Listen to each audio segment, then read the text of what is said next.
Saya menyesal tak berat. masa tu menyesal ada sikit tak? First dulu memang menyesal sangat-sangat.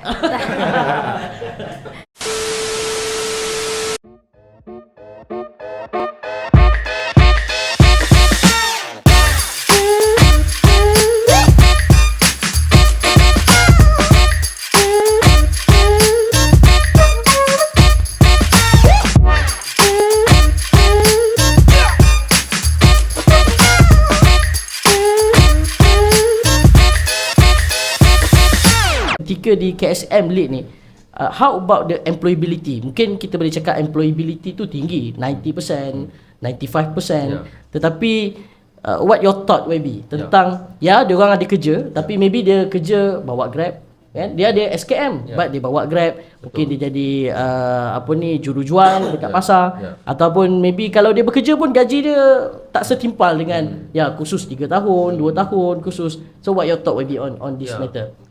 Okay, kalau nak sebut tentang employability, ialah seperti mana yang disebut tadi, whether you get the job that you have learned, kita masuk program TVET, kita belajar sesuatu, dan tetapi apa yang kita buat tu bukan apa yang kita belajar, bukan kemahiran kita, tapi kita masuk ke sektor lain ataupun menjadi gig worker. Okay, so that is also actually consider walaupun dia bekerja, alright, walaupun dia bekerja, tetapi bukan ikut kemahiran dia. Is it waste kan? Waste of rugi. talent lah kan? So Memang kita rugi. nak membangun negara, kita kena ramai talent yang mahir kan, Wabi? Betul. Dan tiba-tiba dia masuk dalam bidang yang di industri patutnya ambil dia. Betul. Kita patut, hari ni ada industri yang terpaksa import tenaga kerja mahir, tapi yang tenaga kerja mahir yang kat dalam ni dia kerja dalam bidang lain. Bidang lain. Itulah mismatching kan. Kita perlukan tenaga mahir, tetapi tenaga mahir kita pula berada di tempat yang lain. So we have to avoid this. So memanglah itu merupakan satu daripada destinasi yang akan diterajui oleh Majlis TVET Negara dan juga oleh Kementerian Sumber Manusia, that we wanted to make sure. If ask me personally, saya tak mau lihat not even one of our graduate daripada TVET ni yang mempunyai kemahiran tetapi berada di luar daripada skop kemahiran mereka. That is actually waste. So saya ada lihat beberapa syarikat swasta yang melatih pekerja mereka sendiri. It means that zaman mereka masih dalam alam persekolahan ataupun baru keluar daripada alam persekolahan, sebelum masuk kerja, mereka nak menjalani latihan kemahiran ini. Mereka buat latihan itu di bawah sebuah syarikat. Syarikat itu ataupun organisasi itu, dia tahu apa keperluan dia. Right? They know what they want. Then they train the people according to their need. Itulah penting, rather than someone else is training without knowing apa yang diperlukan oleh industri. Latihan memang jalan, basic kemahiran itu dia buat, tapi adakah produk yang dihasilkan itu betul-betul diperlukan oleh industri? Right? So it's better for the industry to train. Kan? Saya perlukan tenaga kerja sekian. Alright, this type of person that I want. Right? So why not you train?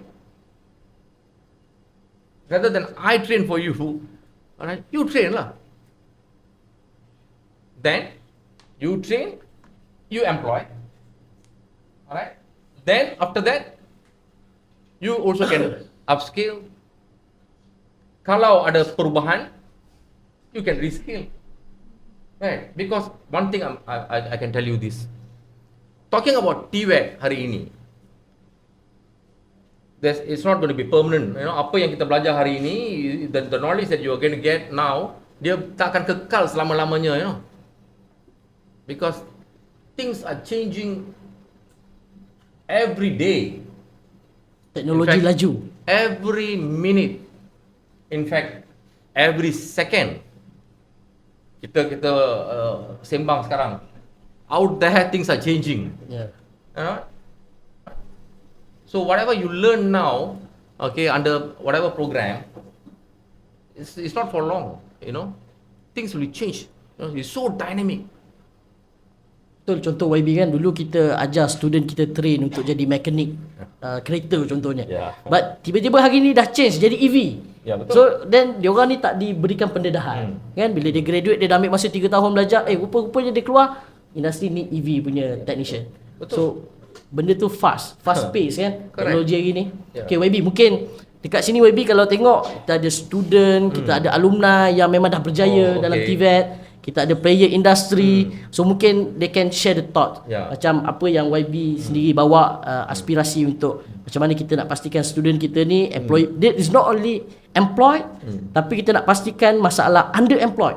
Underemployed which is mungkin dia punya gaji kurang ataupun dia tak masuk dalam industri yang betul. So maybe any of Yeah, you can share your experience. share the experience. Saya rasa Alright. macam Sebab kita pun nak dengar. macam ni YB King Rizal ni, saya kenal lama dah YB. Dia ni dia train budak sekolah YB. Henry Geni pun dia train. Oh, okay. Itu dia TVET industri. Kan, dan ramailah ada Cik Nordin kan, kita ada Puan Syaralin dan TC Hafiz. So diorang ni semua ada experience and untuk share about the thought. Mungkin siapa-siapa mungkin ada yang nak kongsikan. King Rizal ke ada nak kongsikan about how the industry lead ni maybe is workable. Yeah.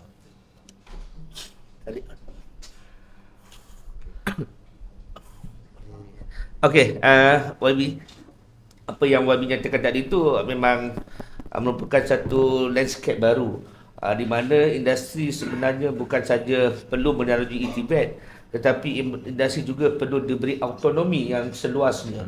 Sebab kenapa kita lihat dari sudut pandang industri tidak begitu ada semangat nasionalisme yang tinggi kerana soal-soal governance, soal-soal administrasi yang mengekang mereka untuk memberikan sumbangan yang lebih besar kepada negara. Sebab akhirnya industri ini adalah berfokuskan kepada business oriented, itu keutamaan mereka. Betul. Soal-soal ini adalah kesampingan. Sebagai pengalaman saya sepanjang PKP sehingga ke 31 Disember, kami telah membantu lebih kurang 7,000 belia yang memasuki terus alam pekerjaan dengan syarat industri yang bekerjasama dengan kami perlu memberi latihan di tempat kerja. Mungkin menjadi kemarahan sedikit kepada banyak training provider, tetapi itulah pilihan anak muda yang ada pada ketika itu. Okey, dan mereka ni diberi latihan dengan skill set yang sesuai dengan keperluan industri. Timbul persoalan apabila ramai orang mempertikaikan apakah modul latihan yang diberikan. Maka saya menjawab ialah modul latihan yang digunakan di industri itu adalah work instruction ataupun SOP di tempat kerja yang diangkat menjadi satu modul latihan. Okey, yang mana Itu yang lebih penting kan? ini yang lebih penting. Namun masih lagi ada isu-isu lain. Apabila kelayakan trainer di tempat kerja itu dipertikaikan sama ada layak ataupun mereka tidak. layak ataupun tidak. Kemudian untuk satu tempoh bagaimana soal persijilan dia kan, yang mana kalau tengok kepada framework kemahiran di negara kita, bila sebut saja persijilan mesti merujuk kepada akta-akta tertentu di peringkat kementerian, yang mana akhirnya nanti adik-adik kita yang masuk ke industri, dilatih oleh industri dan membina pengalaman industri, mereka berhadapan dengan career pathway yang tergantung. Kerana untuk pergi lebih jauh lagi mereka tidak ada persijilan. Sedangkan So apa cadangan? cadangan saya adalah akses kepada soal persijilan, soal governance yang lebih mesra kepada industri harus diberikan kepada pihak industri. Okey, bukan saja kepada peserta itu saja, tetapi juga kepada pakar-pakar industri yang mungkin juga masuk ke industri dengan kelayakan akademik yang rendah pada satu ketika dulu. Jadi kalau ini dapat diberi ruang yang lebih kepada industri, saya percaya sama ada industri MNC ke PKS sekalipun, okey, mereka akan ada rasa kecintaan yang tinggi. Okey, itu yang senario yang saya lihat sekarang ni. So kita nak untuk kerajaan mudahkan supaya industri ni kita nak sijilkan dia. Itu maksud King Rizal. Betul lah. Sebab dia orang dah ada buat training, kadang dia dah ada buat modul. Rizal. Kita panggil King YB. Oh, King. Sebab dia jaga budak-budak nakal ni untuk belajar Tibet kan. Sekarang ni baby. Alright. Dan apa yang berlaku bila nak menangani isu career pathway bagi kumpulan-kumpulan begini yang masuk ke dalam industri dengan kelayakan akademik yang rendah ialah kita minta kerjasama industri memberilah apa-apa sijil dalaman yang sebenarnya tidak diiktiraf. Tetapi sijil itu lebih laku lagi. Kan? Tidak Jadi terlalu yang kita risaukan. terkekang dengan akta-akta. Ya, betul. Tapi ada pensijilan di luar akta Betul. yang masih diiktiraf. Ya, mungkin sijil-sijil yang dikeluarkan oleh industri lead body contohnya. Okey. Itu mungkin lebih bernilai dalam keadaan sekarang. Sebab hari ini kita kena terima hakikat teknologi telah mengubah cara berfikir, cara hidup dan juga cara anak muda bekerja. Mereka tidak mahu terikat dalam tempoh masa yang panjang dan sebagainya. Kalau itu dapat ditangani, saya yakin Tibet masih lagi menjadi pilihan utama anak muda kita. So King Rizal, saya nak ni sikit YB Saya pelik juga macam mana dia boleh tarik budak Henry Geni masuk jadi pekerja mahir. Okay, you boleh share sikit macam mana? Apa dia punya psikologi yang King Rizal pakai untuk tarik budak-budak motor, budak-budak nakal ni yang kalau orang lain rasa macam ni dia tak ada masa depan, tapi macam mana you boleh Dia lebih change? kepada soal bakat dan potensi. Masalah yang kita hadapi sama ada industri nak mendapatkan pekerja, training provider nak dapatkan pelajar ialah kegagalan orang dewasa untuk menjadi orang yang dipercayai oleh anak muda. Ini yang kita katakan youth adult partnership.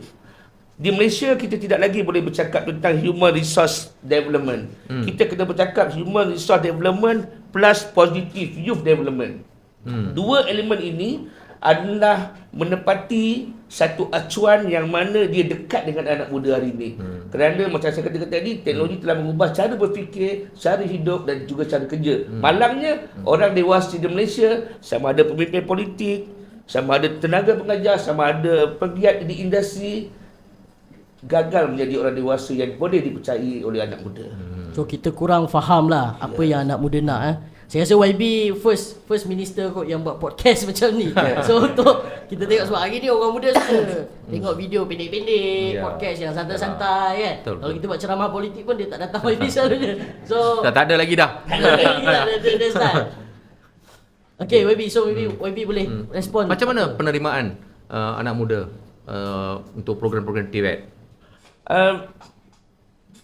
Penerimaan anak muda untuk 3 tahun kebelakangan ini sebenarnya memang diakui merosot. Mungkin disebabkan faktor PKP dan sebagainya. Tetapi perubahan ini bukan kerana PKP. 2 tahun sebelum PKP pun memang kemerosotan itu sudah kelihatan.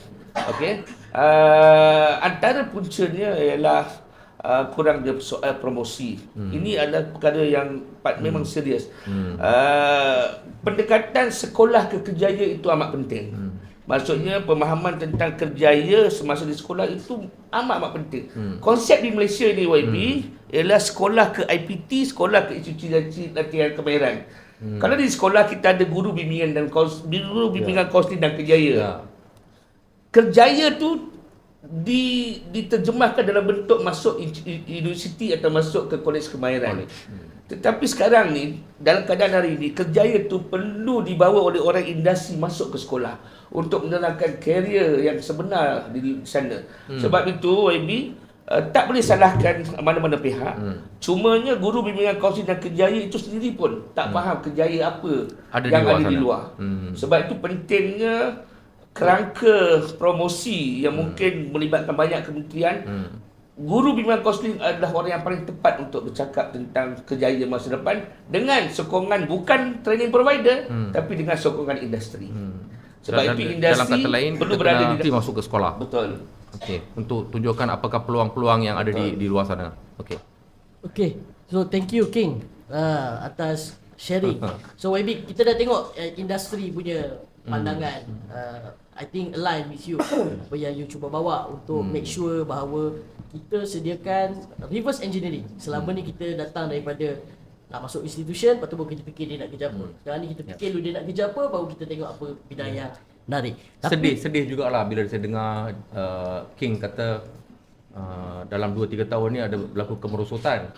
So macam mana kita nak But I think kita ada juga YB student-student walaupun kemerosotan ada, tapi kita ada juga student-student yang masih berada dalam bidang TVET kan. Ketika ramai orang dah mula kurang masuk dalam bidang TVET masih ada. So mungkin kawan-kawan saya ni, adik-adik yang berada dalam bidang TVET yang mungkin boleh kongsikan, mungkin Suhaila ni. Ni famous TVET dia.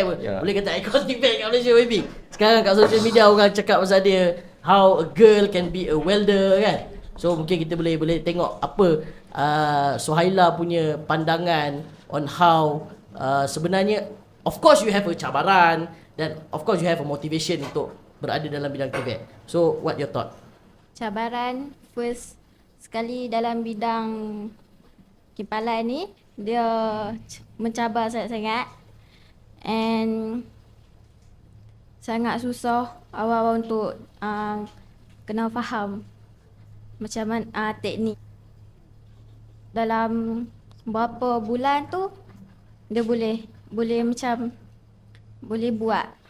Macam tu.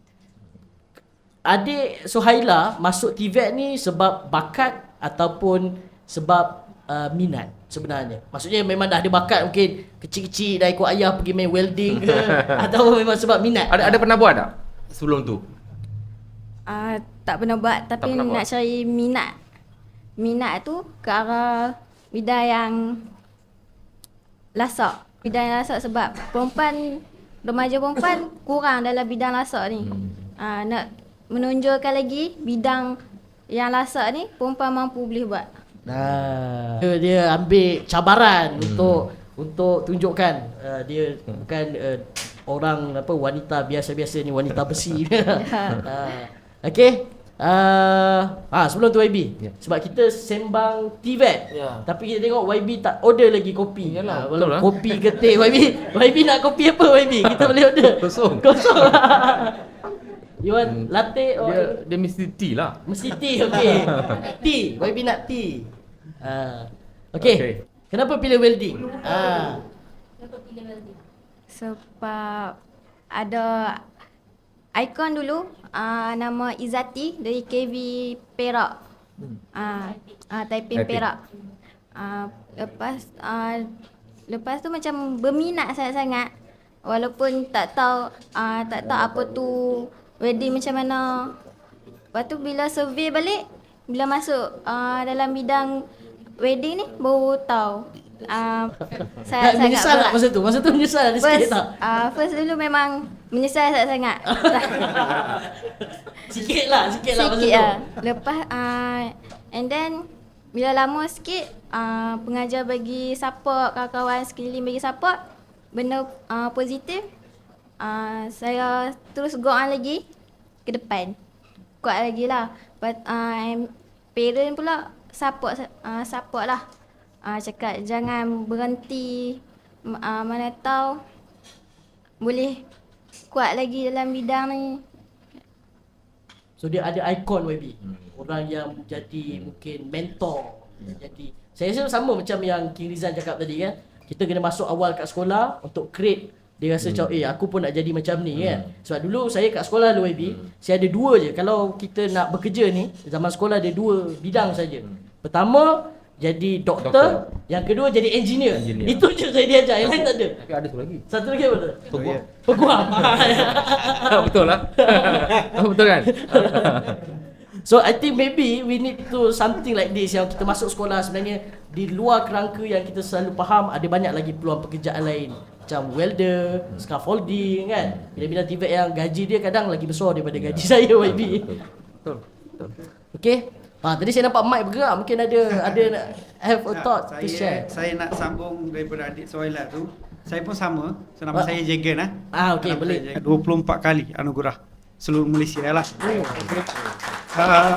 Dan saya dah lalu lebih kurang 44 country seluruh dunia ni saya dah jalan, dan saya nampak banyak benda ni, dan saya nak sentuh dulu yang adik Suhaila Before cakap that, tu. sir, dulu bidang TVET di mana? Okey.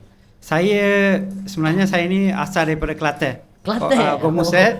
Saya start daripada ILP Kota Baru, Kelantan. Oh, ILP. ILP. So sama juga dengan macam adik Suhaila ni.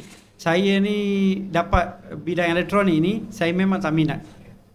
Tak minat sebabnya kos ni hanya ada 3 kos saja, elektronik, pembinaan dengan industri. Macam machining kan. So saya dapat elektronik. Tapi saya tak tahu yang masa yang sama tu saya boleh jadikan tangan emas daripada bidang itu. So sama juga konsep saya nak bagi tahu ni, pendedahan awal tu kena daripada sekolah rendah lagi. Bukan sekolah menengah ke apa, kita kena bagi tahu awal lagi kepada pelajar-pelajar daripada sekolah rendah lagi mengenai dengan skill. Dan saya habis diploma, saya boleh bagi tahu saya punya gaji, saya masuk kerja mula-mula dah 12,000. First saya punya gaji. Berapa? 12,000. 12,000 WB.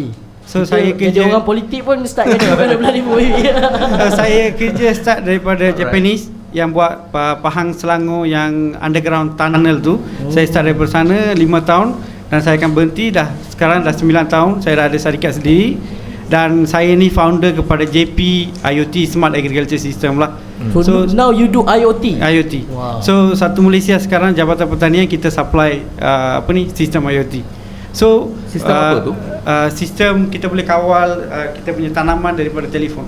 Oh. Dan saya boleh tunjuk live daripada sini lah. So Satu Malaysia tu kita buat dengan API kita punya sendiri lah. Oh, you reka cipta sendiri. Reka cipta sendiri, saya Then punya copyright sendiri. So sekarang kita bagi pada farmer-farmer yang dekat Malaysia. Dan saya buat training juga, free training untuk B40. Kita kat office saya boleh muat 10 hingga 15 orang. Kita bagi smart farming, bagaimana nak start daripada smart farming macam tu lah. So banyak benda sebenarnya daripada TVET ni. Kalau saya ada banyak point tadi saya ni, tapi saya start dah YB dah cakap dah semua poin-poin saya. Saya takut lah nanti saya bagi orang cakap, nanti saya tak ada point nak cakap. So sebelum you cakap, saya cakap. Ya memang betul saya. Okay, wait. Okay. Where's my tea? Okay, sebab yang penting hari ni tea kan? Okay, so saya tak boleh lah sembang kalau tak ada tea. Okay, coming. Okay, thank you. And this tea ni sebenarnya bukan tea ni tau. This is TVET Education Associates. Right? So itu meaning di sebalik TVET. Oh, bukan okey. tea ni, bukan teh tarik. Okay, thank you. Okay. Yang poin yang YB cakap tadi, contoh industri kan, industri player nak masuk tu, yang tu memang antara poin yang paling penting sekali. So maksudnya cost tu industri kena ambil alih, yang tu first. Yang satu, kita jangan fokus kepada industri, JLC. Macam PMX tadi tu kat Parlimen, Datuk Seri Anwar dah bagi tahu. Contoh Petronas ambil alih. Dekat Pengarang tu ambil alih. Yang tu semua tu idea yang bagi saya sekarang kita nampak. Okey, benda ni kita tak nampak terus esok tu benda tu semua jadi, tapi lagi 2-3 tahun ataupun 5 tahun lagi kita akan nampak dia punya hasil. Yang jalan dah start, dan syabas kepada YB dah buat cara-cara macam ni, kita dah nampak dah. Ada macam saya ni selalu pasal TVET ni, kemahiran ni, skill, pendedahan untuk tadi kita cakap penurungan pelajar tu sebagai promosi. Kena bagi tahu daripada awal lagi, dan pertandingan-pertandingan ni kita kena buat secara besar-besaran.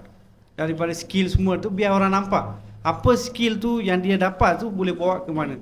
Dan macam contoh saya pergi ke UMK apa bagi ceramah ni, kita kena bawa yang XX student ni semua yang berjaya tu, bukan saya saja, ramai lagi, kena bawa pergi bagi pendedahan kepada student-student yang daripada sekolah lagi, baru dia orang akan nampak. Dan jangan pilih kemahiran ni kepada laluan yang kedua. Okay, yang tu paling penting. Selalu kita cakap, okay, you tak okay, you pergi kepada kemahiran. Tu salah. Kemahiran pun yang dapat cemerlang pun dia boleh masuk kemahiran. Yang ni That's the mindset lah. Itu mindset.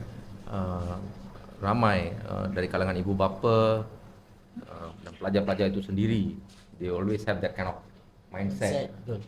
Ini Second pendidikan TVET ni second class education. Sedangkan as what you said, it can be in par or even better and above that. So itu saja, banyak lagi tapi kita bagi peluang tu lagi pula. Okey. Boleh, silakan. Selamat petang YB. Saya Hafiz, sama dengan Jagan. Saya pemegang tangan emas Perdana Menteri 2006, Jagan 2009. So I am coming from SIAS dulu, graduate SIAS. Boleh tengok tangan sikit? Banyak emas di dalam ni. So basically, maybe I share my experience lah maybe from TVET graduate, and then after that I 13 tahun I berkhidmat sebagai trainer TVET, and then menjadi pengurus Pusat Bertaulah TVET, and then currently I join MBOT, Malaysia Board of Technologies, as Deputy Registrar. So MBOT, untuk makluman YB, lembaga Indonesia ditubuhkan oleh kerajaan melalui Akta 768 bagi mengiktiraf graduan TVET sebagai profesional, which in line in our national agenda. So basically macam soalan Tuan Moderator tadi, saya pun sendiri masuk TVET bukan kehendak sendiri. Basically, tetapi bila kita masuk institusi TVET, pertama saya rasa adalah environment. So masa mula-mula masuk SIAS dulu, kita punya lecturer very produktif. Dia memang hajar betul-betul hands on dan kita jadi minat dan sebagainya. Dan kalau boleh saya recap balik, saya punya lecturer Encik Fauzi, dia SIAS dulu, dah pencen. Dia memberi, masa kita SEM pertama, dia dah bagi kita semangat untuk kita go higher in the TVET, dalam ekosistem TVET lah. Bagi saya, YB, sepanjang saya punya career on TVET, sekarang pun saya mempromosikan TVET as professional. Okay. Pertama yang saya nampak isu ni adalah penerimaan ibu bapa itu sendiri. Which saya pernah menjadi pengurus Pusat Bertauliah, ada yang di mana satu berita sedih, ada seorang parent hantar anak dia, Cik Hafiz, anak saya dah gagal. Tolonglah buat apa-apa untuk dia. Dia tak sama macam akak dia jadi doktor, abang jadi lawyer. Which reflect diri saya come from TVET graduate. So bila kita didik anak tu, dan sekarang student itu dah menjadi seorang engineer dalam kilang robotics, which dapat bantu balik family dia untuk keluar daripada kepompong kesusahan. Which saya rasa apa yang perlu kita buat bersama dengan ekosistem industri, pusat pelatihan, polisi government adalah untuk kita mempromosikan TVET ini sebagai satu pilihan utama yang seksi. Seksi, that's the word. Which kalau kita lihat, saya selalu bandingkan, saya pernah bercakap dalam majlis pembangunan kemahiran kebangsaan sebelum ini, di mana kalau kita lihat MasterChef, MasterChef dia ada branding yang tersendiri. Okay, bila kita tengok MasterChef, kita suka untuk memasak. Walaupun kita tak pandai masak. Contoh macam saya lah, saya suka tengok MasterChef tapi saya tak pandai masak. Tapi branding tu, kita rasa itu adalah satu hal tuju yang prospek yang bagus. Okay, so mungkin kita kena buat satu TV show tentang TVET, YB. Mungkin kita boleh buat talk show dan sebagainya. Macam kami, saya dengan Jagan, kita dalam Alumni World Skill Malaysia, which currently I'm president of Alumni World Skill Malaysia under JPK. So kita memang sebelum ni kita banyak buat talk dengan sekolah, kita bekerja dengan FIMAC, dengan Bilik Mahir. Kita talk on our aspiration. Daripada kami dulu datang daripada TVET graduate, which dulu saya ingat rakan-rakan saya cakap, kau belajar TVET ni kau nak makan apa? Saya ingat kita bayar tu. Okay, which persepsi orang ramai masa tu adalah TVET ni adalah kelas kedua. Tapi sekarang kita dah lihat dengan kejayaan ramai TVET graduates yang berjaya dalam bidang masing-masing. Dan satu lagi YB, kalau saya boleh sentuh on the aspect kami sebagai badan profesional. Kami melihat satu perkara yang perlu dititik beratkan oleh kerajaan adalah dari segi polisi untuk memesrakan TVET itu dalam sektor awam juga. Walaupun kita akui TVET ini portion yang paling besar adalah untuk industri. Tetapi polisi government itu perlu support supaya industri nampak government ada inisiatif yang terbaik. Contoh YB, kalau saya ambil contoh, ada skim-skim perkhidmatan awam yang graduan TVET tak diterima masuk untuk bekerja di sektor awam. Understand. Okay, first. Tetapi kalau diterima pun YB, gaji mereka lebih rendah daripada graduan kejuruteraan.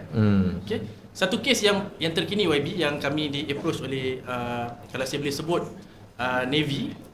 Mereka nak mengambil technician mereka daripada kalangan golongan SKM 3 hingga diploma. Which this is the reality, YB. Graduan diploma kejuruteraan gajinya contoh adalah 1,800 contoh. Tapi graduan diploma kemahiran dia akan dapat gaji SPM. Sebab diploma kemahiran itu tak diterima untuk berkhidmat sebagai juruteknik di Navy. Which kita rasa sangat sedih lah. Yalah. Dan kita pun dah bercakap dengan pihak-pihak berkenaan dan kita pun juga telah bercakap Apa dengan maklum balas? Majlis Tibet Negara sebelum ini. So mungkin kita boleh dengan bantuan YB kita boleh bentangkan bersama dengan Majlis Tibet di bawah KSM supaya kita boleh angkat perkara ini untuk kita bawa, sebab industri akan lihat government punya polisi. Walaupun kita tahu Tibet ni keluaran dia adalah mainly untuk industri. Tetapi memang tak ramai yang dapat kerja government. Tetapi bila government nak recognize Tibet, bila orang tengok graduan Tibet boleh masuk kerja tapi gaji dia lower daripada certain Tak qualification, setaraf lah, tak setaraf. Which di MWOT itulah peranan kita dilahirkan melalui akta kita untuk angkat Tibet graduate as professional, which kalau boleh gaji setaraf, which kita faham JPA ada constraint dan sebagainya. Cuma kalau mungkin kita boleh buat polisi-polisi yang mesra kepada ini, dan saya yakin dengan itu lebih ramai student akan masuk Tibet dan akan bantu untuk produce pekerja mahir lah YB. This is my simple opinion. Terima kasih banyak. I think maybe I have a question from that suggestion. Sebab sebelum ni saya Parlimen Belia, saya bawa raise isu Tibet 2018 maybe di Parlimen Belia untuk ada akta Tibet sendiri. So and saya tengok sebelum ni previously Kementerian Sumber Manusia ni dia selalu fokus, kita selalu nampak dia dalam berita dia cerita pasal pekerja asing kan, gaji minima. Tapi why YB now first time you become a minister and YB focus on this Tibet untuk jadikan YB punya agenda. Kenapa YB rasa Tibet is important? Bagi saya rasa for the country to grow, kita tak boleh terlalu bergantung kepada pekerja asing. Dan pekerja tempatan kita kalau tidak terlatih, where do you go? Mungkin akan jadi buruh kasar, which saya rasa pada hari ini ramai yang tidak berminat untuk bekerja di kononnya lah 3D. And at the same time, kalau you tak ada kemahiran, where do you go actually? Itu menjadi masalah. So that's why YB think kalau kita bagi kemahiran yang cukup pada rakyat kita, then our country kita boleh naikkan dia punya, mungkin kalau kita berjaya ubah polisi, so kita dapat naikkan daripada mungkin lepasan SPM dia terus kerja dapat gaji SPM, dan kalau dia dapat tingkatkan dengan ada kemahiran, so then we become a high income nation. That is it that betul, that what betul. For me basically saya percaya inilah dalam 2-3 pertemuan perjumpaan dengan masyarakat, saya ada beritahu terus terang kepada ibu bapa dan juga kepada pelajar-pelajar, I'm not interested to see you after your SPM. Lepas habis SPM, you jadi pekerja. Saya menteri semua manusia. Okay, saya perlukan semua manusia. Okay, kita terlalu bergantung kepada pekerja asing sekarang. But at the same time, after your SPM, I don't want you to come into the workforce. Tak mau. Because kalau you masuk terus dengan kelayakan SPM, tanpa ada apa-apa kemahiran, where you want to go from there? And itu menjadi persoalan. You know, dulu adalah macam dulu keluaran SRP dia keluar, you know, then another level SPM dia keluar again. But now it's not. Terus ke tingkatan 5 kan? Terus ke tingkatan 5 dia keluar, there's only one certificate that you hold. Alright, with that, what is your future? Of course, kalau kita ada jalan lain, kalau kita nak masuk STPM, nak masuk matrikulasi, kalau kita nak masuk universiti, academic is different. But kalau tak ada, what are you going to do? So tak ada career growth, Nothing. dia akan be stagnant. It's stagnant. What are you going to do? And for how long? Okay, saya bukan nak memperkecilkan gig workers. But apa social security that you have? Alright. A lot of our youngsters, our boys and girls, they prefer to become gig workers. Saya tak salahkan. It is okay. It's another industry. It's another growing economy. Tak apa.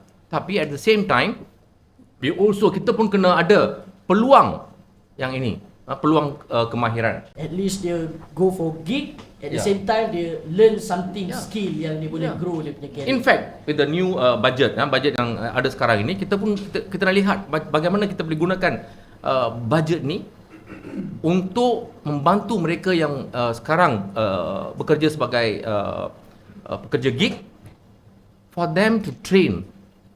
Pilihlah mana-mana skill yang you rasa perlu dan ada minat, learn that, then you can come into this, right? So I said, saya nampak Malaysia kita ada banyak potensi untuk dilatih di bawah TVET, tetapi it's just the mindset. I think maybe itu persekitaran kot YB. I think maybe YB sebab dia pendidikan yang terbaik ni dia bermula di rumah. So mungkin kita boleh tanya orang-orang rumah yang ada kat sini kan, golongan wanita. So apa mungkin ada Puan Syaralin ada ni, kita punya wakil-wakil orang rumah yang ada ni, apa kaedah terbaik sebenarnya pandangan untuk kita didik daripada kecil kan? Mungkin podcast ni akan ditonton ada ibu-ibu muda kat luar sana. Apa kaedah terbaik untuk kita terapkan minat anak-anak ni daripada kecil terhadap kemahiran? Okay, siapa-siapa yang boleh ni? Boleh jawab, Puan Zuraini ke? Oh ada, ini tuan rumah. Tapi boleh lah. Saya suka topik ni. Okey. Saya Dr. Jamal. Saya baru dapat PhD. Saya adalah orang kilang, bukan orang universiti. Saya pemegang 2 sijil diploma kemahiran malah level 5, pemegang 3 sijil diploma level 4 dan pemegang 3 sijil SKM 3 yang bermacam bidang. So banyak bidang Dan bukan bidang terjun ya. Saya fail diploma saya, tapi saya ambil diploma balik.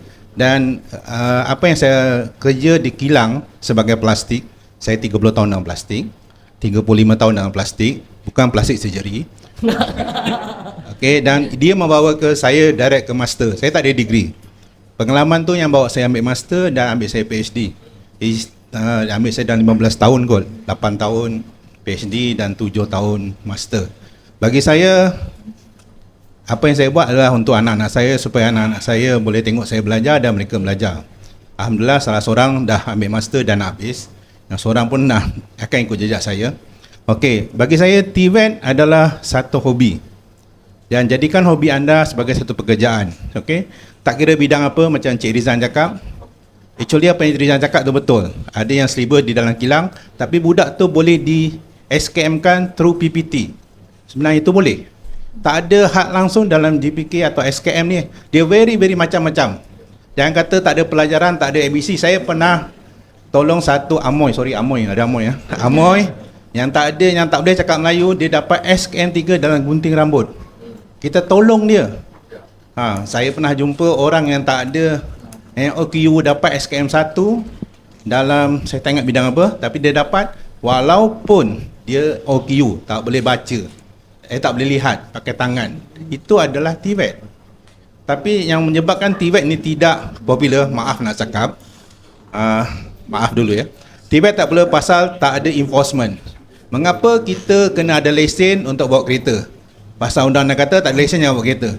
Cuba kita letak TVET tu, you nak buka kilang, you mesti ada 10 orang SKM. Tengok berlambak semua orang kena buat. Jadi dasar tu kena tukar. Tak maaf ya YB. Pasal kalau kita ni sebagai rakyat Malaysia tak ada enforcement, mak rempit ni tak pakai helmet. Betul. Pasal kena tangkap laju tu dia 300, tak ada helmet tu mungkin 300 600. So dia pun diskaun 300 je lah buat laju kan. Jadi cuba kita buat ni enforcementnya, nak buka kilang kena ada SKM 3 10 orang. Nak buka gunting rambut, you mesti ada SKM 3, SKM 2. You nak jadi pembelajar, nak buka kedai kopi, sorry untuk kafe ni, ada SKM tak? Tak ada, ajakkan buka. Kita buat macam kat Australia. Australia kalau you nak buat electrical, letak 2 sijil you dekat dinding, baru orang tu panggil you. Kita tak buat kat sini. Enforcement tu penting. Kita boleh buat TVET ni ada 13 kementerian dalam TVET, tapi bila tak ada enforcement, tak ada bukan enforcement kot, keperluan atau perlesenan, dia tak jadi. Jadi, tapi bagi saya TVET dia datang dengan sendiri. Kita mungkin YB ada kemahiran. Mungkin YB pandai buat teh tarik. Pernah ke YB? Tak pernah. Cendol, saya dapat buat cendol. Cendol. Dekat Seraya. Jadi kalau dulu dalam SKM kita panggil SKM 1. Tapi sekarang SKM dia ada modular. Jadi mungkin salah satu modular dia dapat performance criteria atau PC. Jadi benda ni juga boleh dipromotkan. Sebenarnya sistem TVET di Malaysia ni bagi saya dah terlalu cantik. Pasal NOS dibuat oleh panel yang bertauliah dan panel dipilih. Cuma kadang-kadang yang pilih panel ni pun ada inquiry sikit pihak JPK tu. Jadi bila dah panel dah buat, tapi ada tapi. Pasal kita kekurangan tenaga pelatih yang mahir. Macam berada ni, mungkin dalam Malaysia dia seorang daripada 1000. Dan dia pun takkan jadi trainer yang bertauliah pasal rate terlalu rendah. Mungkin kita kena tengok rate di dalam swasta. Saya rasa rate ni terlalu rendah sekarang. Berapa Encik Rizan? Untuk seorang tenaga mengajar SKM 3. SKM 3 punya pengajar mengajar berapa? 3,000, 1,008 atau 1,009. Very low. Mengapa very low? Pasal tabung bagi diorang bajet macam tu, nak buat lebih-lebih, center tak mampu dan center tutup. Itu kena tabung. Lepas tu kita juga kena tengok dari bagi segi peralatan. Mesinnya ada, saya suka ambil Encik Rizan pasal dia dengan saya sama bidang plastik. Tapi tak tahulah hati plastik bukan bukan. Okay. Tapi plastik, mesin kita mesin yang lama. Dia tengok pun masa tengok mesin pun sedih pasal itu pun yang center mampu beli. Mesin Attack CNC dah jalan belum? Belum kan? Dah belum? Dah jalan. Berapa tahun sudah? Berapa tahun dia apa? Saya tahu tu. Pasal saya juga adalah tenaga panel penilai dekat Satu Malaysia untuk bidang plastik. Doktor Jamal. Saya tadi suka satu term yang bukan term merang Bukan. Satu term yang doktor bawa tadi iaitu hobi dijadikan pekerjaan. Yes. Okey, term tersebut. So, mungkin ni sikit sebab masa kita kesuntukan doktor. Okay. So, saya nak tanya YB. Kalaulah YB tidak menjadi YB hari ni. So, hobi apa yang YB rasa yang akan jadi pekerjaan YB dalam bidang TVET? Soalan yang susah tu. Susah. Ini tak ada dalam skrip ni YB. Tiba-tiba. Hobi apa yang dulu YB mungkin masa kecil ke, you have hobi bicycle ke, motor ke, yang YB rasa kalau YB tak jadi YB mungkin adalah bidang TVET yang akan YB kita ada 2,000 bidang YB dalam NOS. Tak apa, tak minta YB reason, kau ni kejam sungguh. Okey, saya tinggal. Terima kasih kerana bagi soalan bercakap. Kalau nak lebih lanjut, saya mungkin offer dirilah. Saya rasa banyak yang boleh di-sharekan, tapi bagi saya sebagai penutup untuk saya, bukan YB saya bukan YB nak tutup ni. Cuba buat enforcement. Satu syarikat nak buat, you kena ada SKM. Ada satu jabatan pernah buat di Seremban. Seremban dia pernah, pasal ada satu pomen jumpa saya minta tolong dibuatkan SKM. Saya buat 2 orang untuk pomen tu pasal dia punya Seremban punya majlis daerah minta ada SKM baru dilepaskan sijil lesen untuk buka kedai motosikal. Itu satu idea yang bagus. Jadi itu akan mentabatkan TVET lah. Dan bila diorang kena force secara tak langsung, TVET punya budak laku pasal kau nak ambil aku, bayar gaji aku. Kan? Itu je. Dia start dengan dia bukan culture lah, dia punya supply chain kat situ. Okay, thank you untuk hari ni. Thank you YB. Kita hari ni memang kita cuba untuk inklusifkan semua pihak. Dan kita ada wakil daripada masyarakat pribumi orang asli. Bahtoni, mungkin dia boleh share sikit. Sebab saya tengok kelainan dalam kita punya belanjawan kali ni. Kita ada sebut golongan TVET Tahfiz, kita ada sebut golongan TVET untuk sukan, dan TPM if not mistake pun ada sebut pasal TVET untuk orang asli. So mungkin Bahtoni boleh share sikit on how actually untuk kita tarik golongan masyarakat orang asli ni untuk bersama-sama participate dalam bidang TVET. Silakan. Okey, terima kasih saudara moderator YB. TVET sebenarnya dah untuk orang asli pun dah ada sebenarnya masa kerajaan Pakatan Harapan yang dulu, bahawa YB Kula In fact, dia datang buat discussion dengan kita orang. Lepas tu TWET tu ditubuhkan untuk orang asli lah. Mulanya bertapak di Cameron Highlands. Sekarang ni di Tapah lah. Dia, yang saya tahu satu unit sajalah. Saya tak terlibat secara langsung, tetapi mulanya masa inception tu kita bersama, ya, malah kita bincang pasal nak tubuh TWET untuk orang asli tu di satu kampung orang asli, Jalan Pahang, Tapah, Perak lah, ya. So saya dapat tahu mulanya penerimaan tu bagus, ya, bagus, tetapi lepas itu saya difahamkanlah oleh budak-budak yang terlibat dan yang mengurus TWET yang berpengkalan di Tapah, penerimaan tu agak pudar sikit. So ada beberapa isu lah yang saya faham, YB. Pada mulanya saya difahamkan JAKWA, Jabatan Kemajuan Orang Asli, ya, bekerjasama lah dengan pihak TWET. So penerimaan tu ada boleh dikatakan menggalakkan lah, tetapi selepas itu saya difahamkan JAKWA macam daerah lah, saya tak tahu sama ada di peringkat negeri atau pusat, ada tak seiring, tak pergi sama ke kampung dan sebagainya. Orang asli ni masalah dia macam ni, sebab kalau tak ada JAKWA punya penyertaan, dia orang kalau jabatan lain masuk dalam dan sebagainya, dia orang rasa agak was-was lah nak beri kerjasama itulah. So mungkin untuk akan datang ni kerjasama dengan JAKWA yang lebih rapi diperlukan lah. Di samping itu disebabkan yang saya tahu satu unit saja, iaitu di Tapah yang untuk orang asli, mungkin boleh diperluaskan ke negeri-negeri lain, YB, you know, in other states also perhaps, you know, center, orang asli TWET unit, you know, could be formed, you know, so that lebih ramai orang asli boleh menyertai lah. And then the other issue, YB, is the same thing lah juga macam saya percaya grup-grup yang lain. Yang penting adalah jaminan pekerjaan tu lah, ya. So kalau setakat ada program saja di latihan, lepas tu dia balik, dia habis, dia tak ada kerja, itu mungkin satu faktor yang tidak begitu not attractive faktor lah, ya. So mungkin for orang asli, YB, because kebanyakannya tinggal di kampung jauh dari bandar, mungkin kursus-kursus yang bersifat teknikal, ya, di mana mereka diperlukan mencari pekerjaan di kilang dan sebagainya, mungkin kadang-kadang tak sesuai sebab dia orang rindu kan, homesick dan sebagainya. Perhaps, YB, if we can come up with a program, you know, What type of program? perhaps, you know, something like, you know, geared more towards agriculture ke apa ke yang dekat kampung, you know, apart, Dekat dengan mereka. yes, dekat dengan mereka, then I think it will be more attractive, you know, apart from dia orang boleh duduk di rumah dan sebagainya, it can help uplift, you know, the economy of the orang asli, you know, ya, yeah? Macam sekarang dia punya ekonomi dan sebagainya tu lebih crude lah saya cakapkan. So mungkin dengan skill yang ada, latihan yang tertentu, you know, bantuan yang tertentu, I'm sure, you know, the quality of orang asli produce will increase lah. With that, saya rasa there will be more attractiveness lah, you know, YB. Yeah, I feel, you know, it should be not, you know, take them, ask them to work in town lah, if possible, you know, bawa TWET tu, kerjaya apa hasil TWET tu ke kampung supaya, you know, dia lebih dekat dengan masyarakat lah. Itu yang saya nak cakap lah. Okay, thank you, YB. Apa nama YB? Oh, okay.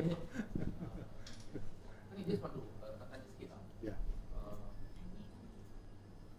Do you have any idea selain daripada cadangan yang diberi tadi, bagaimana kita boleh kembangkan lagi program TWET ini kepada orang asal? I believe, YB, if we can expand, you know, not just in Perak, you know, perhaps in other state as well, you know, so that you have the unit, mereka ni dekat dengan masyarakat masing-masing, and then because orang asli ni ada 18 suku kaum yang YB, you know, so if we can, you know, each state, you know, have their own unit, you know, perhaps, you know, will be more effective, you know, yeah, and then they have to work closely with Jabatan Kemajuan Orang Asli, YB. That one is a requirement, yeah. But the recruitment, YB, you know, this dissemination, you know, formation of centers in various states, I think that has to be done lah, YB. Yeah. Like Tapah, I don't think they can cater for the whole country lah. Okay, wakil daripada belia India kita, okay, nak kongsikan pandangan. Okey, selamat petang YB. Saya dari Dewan Belia India Malaysia. Dan tetapi topik yang saya nak bawakan ni bukan khususnya kepada kaum India tetapi dia menyeluruh. Sebelum tu saya merupakan pelajar PhD di UTHM, Universiti Nasional Malaysia.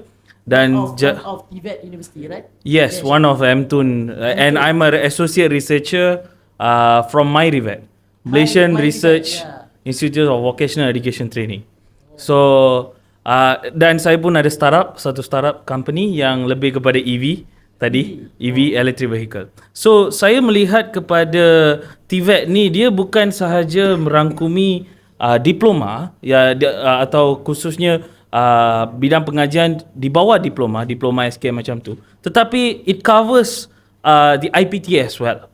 But the issue at IPTA is that semua diberi pedoman, semua diberi education yang betul, tetapi apabila mereka dah grad, mereka tak dapat kerja disebabkan tak ada skill. Dekat sini mereka ada skill tetapi tak ada kerja. Dekat sana kami tak ada skill, kebanyakan tak ada skill tetapi ada education.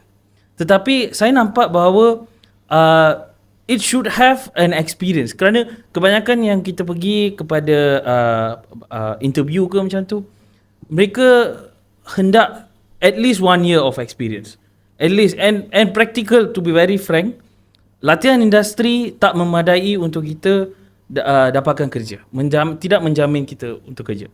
Maka saya ingin mencadangkan kepada Kementerian Sumber Manusia bahawa kita boleh membangunkan satu sistem yang integrated system di mana segala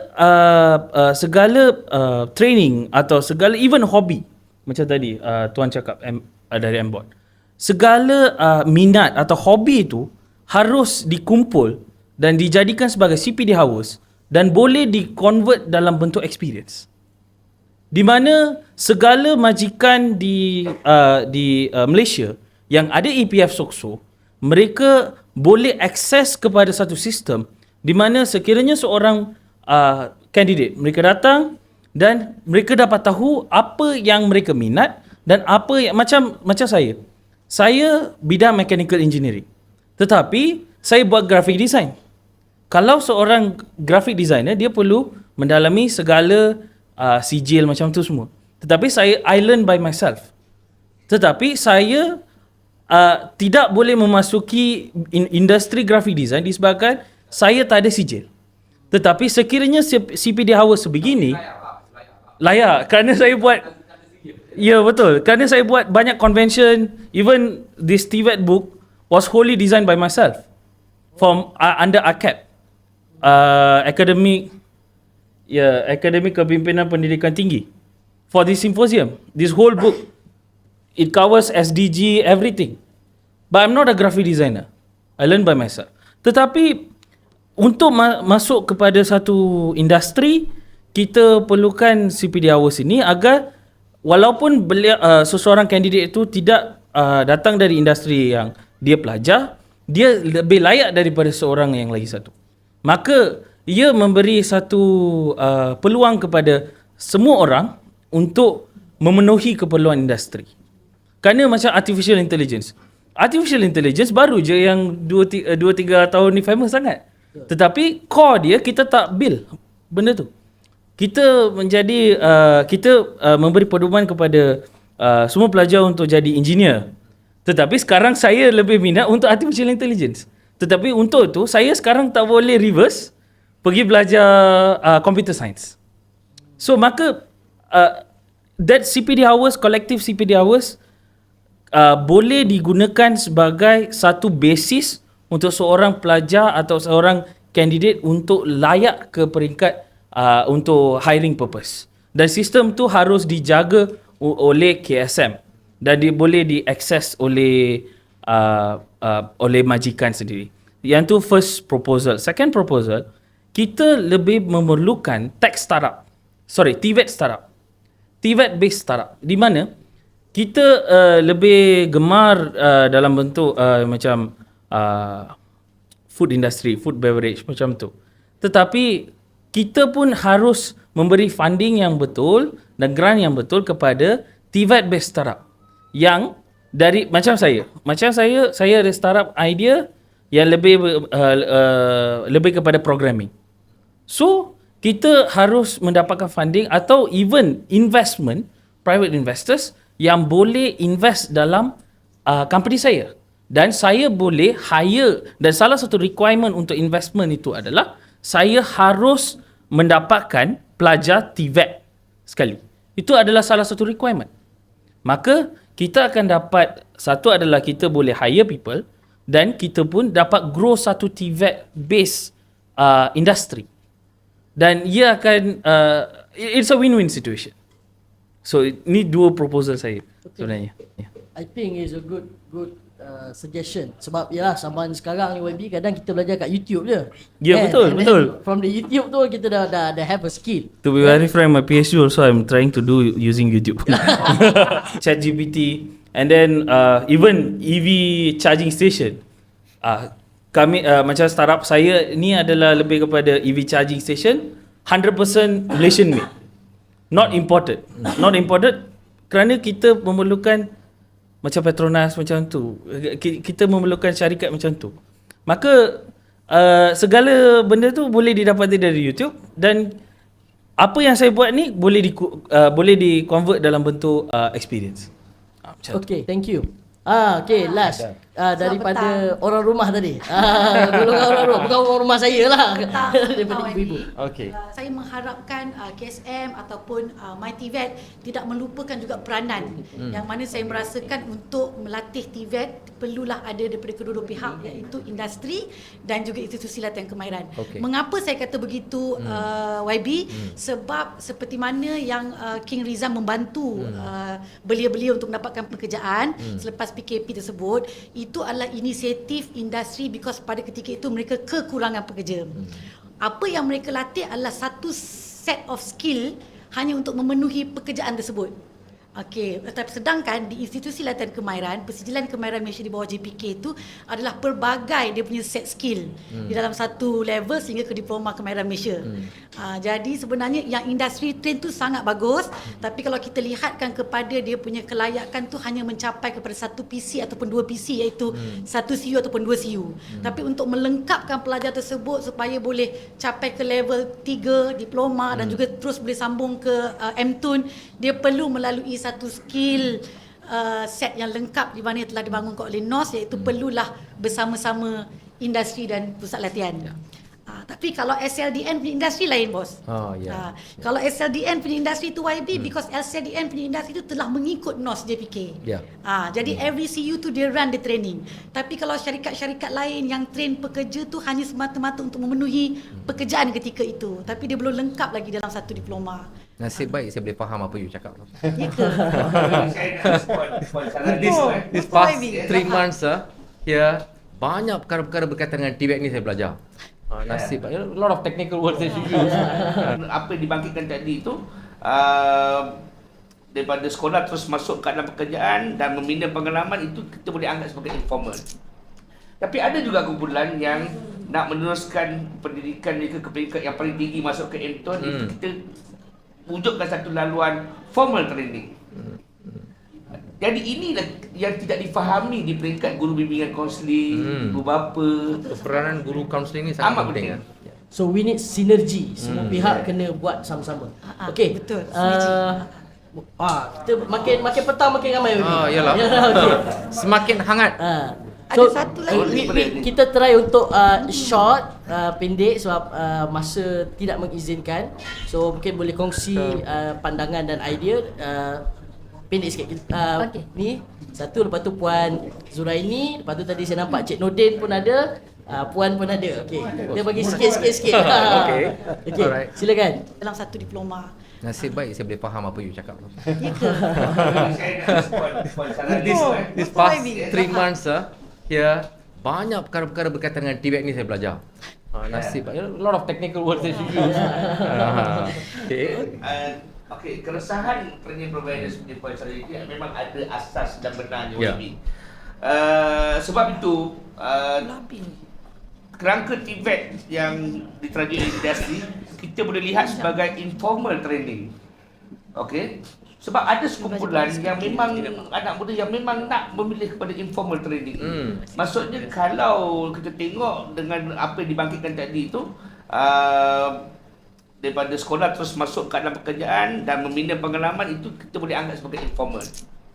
Tapi ada juga kumpulan yang nak meneruskan pendidikan mereka ke peringkat yang paling tinggi, masuk ke M-Tuan, itu kita wujudkan satu laluan formal training. Jadi ini yang tidak difahami di peringkat guru bimbingan kaunseling, guru bapa. Peranan guru kaunseling ni sangat Amat penting. So we need sinergi. Semua pihak kena buat sama-sama. Okey. Betul. Kita makin petang makin ramai. Yalah. Okay. Semakin hangat. So, Ada satu lagi. kita try untuk short, pendek sebab masa tidak mengizinkan. So mungkin boleh kongsi pandangan dan idea. Pendek sikit. Okey. Ni satu, lepas tu Puan Zuraini, lepas tu tadi saya nampak Cik Nordin pun ada, Puan pun ada. Okey. Dia bagi sikit-sikit. Okey. Okey. Silakan. Okay, Bismillahirrahmanirrahim. Selamat petang, YB. Ular yang menyusur akar tidak akan hilang bisanya. Sebab tu YB turun hari ni. So rugilah saya tak ambil peluang mai daripada utara dan saya tidak bercakap apa sekalipun. Okay lah YB, bila disentuhkan tentang idea, tadi kita bercakap pasal idea, and then kita dah tersentuh hati bila bercakap tentang future. Betul? Dan kita berhajatkan hands on, tangan emas. Ya. Betul? YB yang bercakap ini adalah pelajar yang gagal SPM. Yang bercakap ini adalah pelajar gagal SPM. Nama apa tuan? Nur Hamzah bin Adnan. Ya. Okay. Saya gagal SPM, diletakkan di dalam paper utusan. Saya pun tak pastilah. Tapi that is a very good vibe untuk saya bangun sampai sekarang. Bila doktor terangkan beliau dia sambung ke peringkat sampai ke peringkat PhD, ni sahabat saya melihat yang kita perlu bercakap ini adalah emosi. Kan? Yang kita cakap ini pasal people. Yang kita cakap ini pasal sistem. Dan what we need is a strategy. Betul. Ini sangat jelas dan saya nak lihat ada ramai lagi anak muda yang macam ni bangunkan Malaysia. Itu sangat jelas, baby. Cuba kalau kita lihat baliklah. Pelajar yang gagal SPM ini ditolak oleh ibunya sebab tak nak belajar. Bayangkan pada ketika itu apa jadi? Bila di saat saya di-approach oleh pihak kementerian untuk memberi sumbangan idea, sekadar sumbangan idea. YB, data ini sangat mengejutkan. Bila dikatakan tentang kemerosotan tadi, itu adalah benar. Ya. YB, saya salah satu penasihat industri di College Community. Salah satu College Community di utara tanah air, satu semester 900 orang YB. Boleh penuhi. Tapi kemasukannya 300 orang.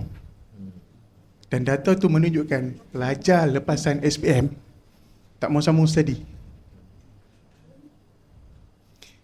Kita dah bercakap di peringkat institusi, kita dah bercakap di peringkat industri. Sekarang ni orang kata kami nak sentuh lah YB. Ini isu utama sekarang. Kita tak cakap yang the top. But apa yang saya nak cakap, lahir daripada seorang ibu, dia nak tengok anak dia berjaya. Betul. Tapi saya dekat sini, saya lihat daripada masa lepas saya dan juga masa depan saya. YB, kita perlukan untuk bangunkan negara ni bukan sekadar untuk bisnes semata-mata. Sahabat saya boleh memilih untuk di bisnes di luar negara. But dia memilih apabila saya sharing satu platform dengan beliau. Ini bukan main-main YB. Ini bukan main-main. Dan saya yakin semua dekat sini yakin balik daripada sini pasti kita akan lakukan yang terbaik. Bukan untuk kita saja, tapi anak bangsa kita YB. YB, I believe, saya ulang sekali lagi, ular yang menyusut akal tidak akan hilang bisanya. Terima kasih. Mungkin Puan Zuraini. Bismillahirrahmanirrahim. Saya sebagai dari segi profession pengarah Attack Shah Alam, tetapi saya nak bercakap tadi pasal orang rumah tadi tu sebagai ibu ya, sebagai ibu. Jadi tadi ada cerita pasal yang gagal SPM dan sebagainya. Sebagai ibu, kita kena tengok setiap anak kita tu mempunyai potensi. Ada bakat dia. Tak semestinya yang cemerlang akademik sahaja yang kita sanjung. Semua anak kita tu yang dah diamanahkan kepada kita layak, dan kita kena doakan setiap masa supaya dia tu yang paling penting mempunyai nilai-nilai murni. Sebab dengan nilai-nilai murni tu dia boleh membangunkan diri dia untuk manfaat kepada orang lain. Jadi sahabat-sahabat kita dah tunjuk ni. Kita ada tangan emas ni, pemenang tangan emas daripada LP. Dia sambung ke Attack Shah Alam. Okay, good. Daripada LP Kota Baru dia sambung diploma ke Attack Shah Alam dan dia pemegang tangan emas, dan Cik Hafiz pun. Dan kita ada sahabat kita yang sahabat kita, maksudnya siapa pun boleh berjaya. You sama ada cemerlang akademik ke tak cemerlang akademik ke, sebab potensi manusia tu berbeza. Dan kita kena ingat satu, masa kita tak sama. Ada orang masa untuk berjaya tu cepat, ada orang masa dia lambat sikit, dia perlu kematangan dan liku-liku hidup. Dan liku-liku hidup itulah yang saya percaya telah membina orang-orang yang hebat kat sini. Apa King? Sahabat kita yang mana dia dah ramai dia melatih pelajar-pelajar. Kalau orang tengok di luar sana tu dah tak ada harapan. Tetapi dia boleh latih, dia bagi kesedaran pada belia-belia itu, dan bagaimana kesedaran itu boleh membantu diri sendiri dan boleh membantu keluarga dia dan seterusnya membantu negara. Thank you very much. Dan last kali saya nak cakap, kita sebagai ibu, saya cakap sebagai ibu, kita jangan putus asa dengan anak kita. Sebab bila kita tak putus asa, anak kita tahu ada mak yang di belakang dia yang sentiasa support untuk dia berjaya dan boleh membantu diri dia dan orang yang sekeliling. Dan Thank you very much. Banyak peluang di negara kita. Ya, betul. Yes. Last kali saya cadangkan juga, kan kita banyak kementerian tadi tu. Kita tidak ada satu one stop center yang kita boleh dapatkan info tentang TVET ni. Maksudnya program tentang TVET institute mana yang buat. Bila dia pergi kat one stop center itu, semua info berkenaan dengan TVET, terutamanya agensi kerajaan, dia ada kat situ. Jadi kat situ memudahkan student, ibu bapa dan masyarakat untuk dia tengok satu one stop center tu yang apa inisiatif kerajaan juga YB yang dia boleh dapat daripada TVET tu. Itu yang tu saya punya suggestion. Terima kasih Puan Zuraini. So kita ada ni dah makan masa dah ni. Maaf YB, ada masa sikit. So last Cik Nordin, 2-3 minit conclusion sebelum kita tutup. Okay, thank you Yang Berhormat. My name is Nordin Abdul Malik. In the training, we are specifically in a very critical areas, which is agriculture and estate plantation. As the training providers in Tibet, my experience is about 25 years in these industries. Even saya pun sebenarnya banyak kali lantik lah dalam bord kerajaan sebagai penasihat. Turun terupa dari Kampung Gajah, Perak. So we are very neighbours, okay? Saya Batu Gajah, dia Kampung Gajah.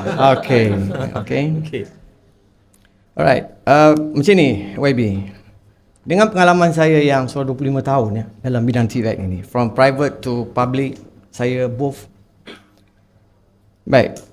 My most worried concern now, we can say anything, but how to overcome the 70% of SPM leavers refuse to go for tertiary level, including TVET. Number one. We can say anything. Now the latest people are saying a joke. Dia kata lepas bajet diumumkan, nampak pusat latihan awam kena lelong. Because private nak ambil. And this is satu sepatutnya tidak berlaku lah, kerana ini menghakis kepercayaan orang. Minta maaf, saya bukan menegur bajet. Cara bajet itu disampaikan. Tapi sebagai orang lama. Okay. Nombor 2. How to overcome also the fundamental issues now. not only to tackle this 70%. And the fundamental problem now is actually we didn't implement TVET at school, totally none. For your information YB, oleh kerana kami sudah menyertai forum antarabangsa dan sebagainya, we are among the lowest in the world. Only 7% of the school student doing TVET in Malaysia. 7%. This is a very bad indicators into investors, where when they compare to Indonesia, Thailand at least 60%, Singapore up to 80%, even Philippines at least 50%, but ours is only 7%. Jadi sebab itu, no wonder now they don't bother about TVET at all. And this is very dangerous to our countries. That's number one. In other words, what is the solution? The solution is, since that we have all the constraint now, manpower to teach at schools, financial constraint also, which is our Prime Minister, we have a 1.5 trillion of utang. Okay. How to solve this matter? Then it's supposed to be private-public partnership to be together. Because we have already done this thing before, 10 years ago, YB. Budak sekolah belajar di pusat latihan swasta. Backed by the government. Buying places. But today tak berlaku. Satu. Our friend just now talking about governance, structural, 12 ministry. How to reduce into maybe 3 or 4 only. So what happened to the rest of the pusat latihan sokong nak lelong? Jangan lelong, jangan tutup, jangan jual. But pull them into one ministry. Let the schools utilize this center. Giat Mara, every daerah, Batu Gajah ada, Kampung Gajah ada. Let all the schools utilize. Ini yang kami buat sekarang.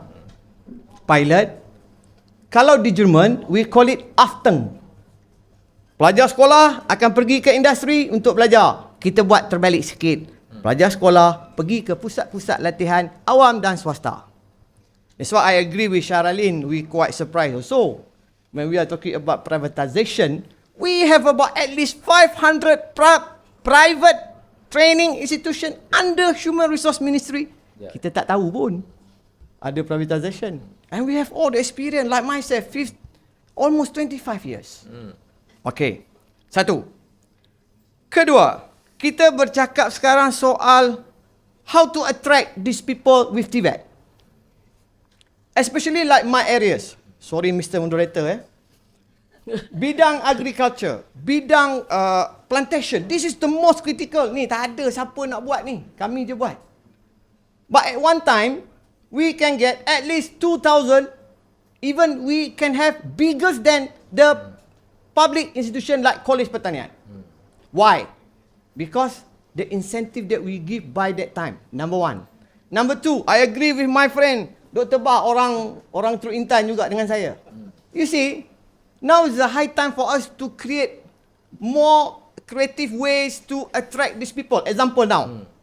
Kami sudah mulakan inisiatif TVET Tahfiz. How to do it? We cannot call them to come to our place. We will go as an outreach program, which we started last year, and it was officiated by the Deputy Minister of Human Resource. Tapi last time punya government lah. Kan? We just continue. That's number one. Lagi satu. Another one. Okay? Another one. Waktu kecederaan ni Cik Radin. We are talking about. Sebab tadi you bagi dia 2-3 minit. Okay. Number one. Okay. Sekarang dah 5 minit lah. Okay. Lagi satu YB. Because saya tahu bukan senang saya nak berjumpa YB kan. Duduk sebelah jiran pun, telefon pun tak angkat. Jadi susah sikit. Okay, macam ni YB. Okay, sekarang mengapa tidak? We are talking about salary now.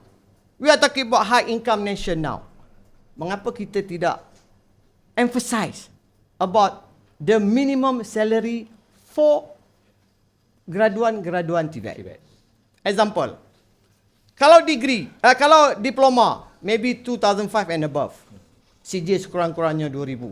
Tetapi on top of that, sektor-sektor kritikal seperti pertanian, kenapa kita tidak memperkenalkan konsep insentif for them? Levy ladang begitu banyak, sektor plantation billion.